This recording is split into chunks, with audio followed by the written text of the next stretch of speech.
myself trying to project onto you, it's like, what is it that I'm not wanting to feel inside? What is it that I'm avoiding looking at? And then vice versa, where there's often times where you will project things onto me that I actually need to look at, that I actually am avoiding as well. Right. And so it's my opportunity. Your partner will hold you accountable and be a mirror. Yeah. So it's like it's twofold. You gotta really have some self accountability to be able to discern what is stuff that it's like your partner is bringing to you and it's time for you to look at, and also to recognize when things are being projected and that's not something that you have to eat and digest. There's a lot of radical self accountability to know what is actually yours and not. And that discernment is such a critical part. But it's both. Like that's the really slippery hard thing is there's plenty of times where you're pointing directly at the thing that I'm not being accountable for, or that I'm not addressing, or I'm not dealing with.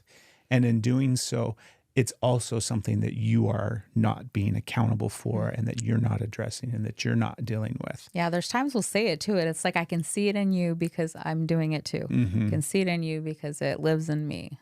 Yeah. And so having awareness of that mirroring effect that takes place in relationships really helps with this accountability, because you can, it becomes like a hack where you can see on the inside. It's like you get behind the curtain of how things are working, and you can make sense of like, oh, this is why that's coming up, or this is why that behavior continues.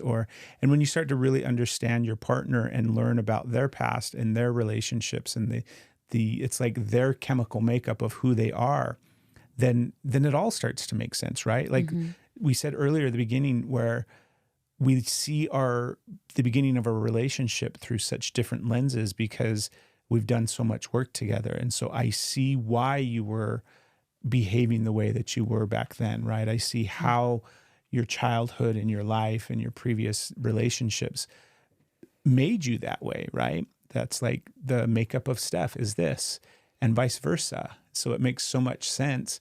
There's still that hard part where you have to navigate like, yeah, but it still sucks.